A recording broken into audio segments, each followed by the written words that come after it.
اس clip میں آپ سورہ بقرہ کی آیت نمبر 230 سے 231 کی تلاوت، ترجمہ اور تفسیر تعلیم القرآن سے۔ 3 طلاقوں کے بعد عورت شرعی حلالے کے بغیر پہلے شوہر کے لیے حلال نہیں۔ عورت کو رکھنے یا طلاق دینے دونوں صورتوں میں اچھے سلوک کا حکم اور عورتوں پر ظلم حرام ہونے کا بیان سنیں گے۔ آیت نمبر 230۔ فَإِن طَلَّقَهَا فَلَا تَحِلُّ لَهُ مِن بَعْدُ حَتَّى تَنكِحَ زَوْجًا غَيْرَهُ فَإِن طَلَّقَهَا فَلَا جُنَاحَ عَلَيْهِمَا أَن يَتَرَاجَعَا إِن ظَنَّا أَن يُقِيمَا حُدُودَ اللَّهِ وَتِلْكَ حُدُودُ اللَّهِ يُبَيِّنُهَا لِقَوْمٍ يَعْلَمُونَ۔ پھر اگر شوہر بیوی کو تیسری طلاق دے دے تو اب وہ عورت اس کے لیے حلال نہ ہوگی جب تک دوسرے خاوند سے نکاح نہ کرے۔ پھر وہ دوسرا شوہر اگر اسے طلاق دے دے تو ان دونوں پر ایک دوسرے کی طرف لوٹ آنے میں کچھ گناہ نہیں، اگر وہ یہ سمجھیں کہ اب اللہ کی حدوں کو قائم رکھ لیں گے،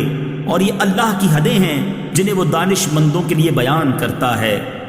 یہاں فرمایا کہ اگر شوہر نے بیوی کو تیسری طلاق دے دی تو عورت شوہر پر حرمت غلیظہ کے ساتھ حرام ہو جائے گی، اب نہ اس سے رجوع ہو سکتا ہے اور نہ دوبارہ نکاح، جب تک عورت عدت گزار کر دوسرے مرد سے نکاح نہ کرے۔ پھر وہ دوسرا شوہر صحبت کے بعد طلاق دے دے یا فوت ہو جائے اور عورت اس دوسرے شوہر کی عدت بھی گزار لے، اس کے بعد اگر یہ سمجھتے ہیں کہ کیونکہ زوجیت کی پابندی کر لیں گے تو نکاح کر کے ایک دوسرے کی طرف لوٹ آنے میں دونوں پر کچھ گناہ نہیں۔ یہ احکام اللہ تعالیٰ کی حدیں ہیں جنہیں وہ ان لوگوں کے لیے بیان فرماتا ہے جو انہیں سمجھتے اور ان کے تقاضوں کے مطابق ان پر عمل کرتے ہیں۔ اہم باتیں: نمبر 1، 3 طلاقیں 3 ماہ میں دی جائیں یا 1 ماہ یا 1 دن یا 1 نشست یا 1 جملے میں، بہر صورت تینوں واقع ہو جاتی ہیں اور عورت مرد پر حرام ہو جاتی ہے۔ نمبر 2، 3 طلاقوں کے بعد مرد و عورت کا ہم بستری وغیرہ کرنا صریح حرام و ناجائز ہے، اور ان میں صلح کی کوشش کروانے والے بھی گناہ میں برابر کے شریک ہیں۔ آیت نمبر 231۔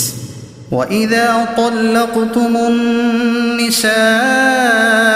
فَبَلَغْنَ أَجَلَهُنَّ فَأَمْسِكُوهُنَّ بِمَعْرُوفٍ أَوْ سَرِّحُوهُنَّ بِمَعْرُوفٍ وَلَا تُمْسِكُوهُنَّ ضِرَارًا لِتَعْتَدُوا وَمَن يَفْعَلْ ذَلِكَ فَقَدْ ظَلَمَ نَفْسَهُ وَلَا تَتَّخِذُوا آيَاتِ اللَّهِ هُزُوًا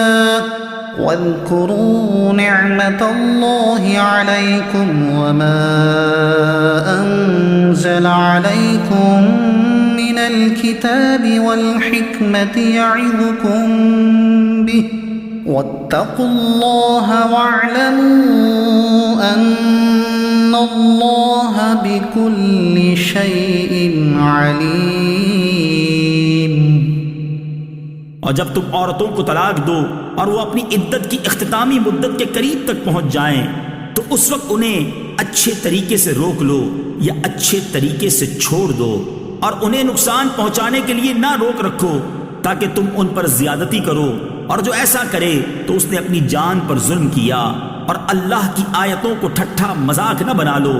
اور اپنے اوپر اللہ کا احسان یاد کرو، اور اس نے تم پر جو کتاب اور حکمت اتاری ہے اسے یاد کرو، اس کے ذریعے وہ تمہیں نصیحت فرماتا ہے، اور اللہ سے ڈرتے رہو اور جان رکھو کہ اللہ سب کچھ جاننے والا ہے۔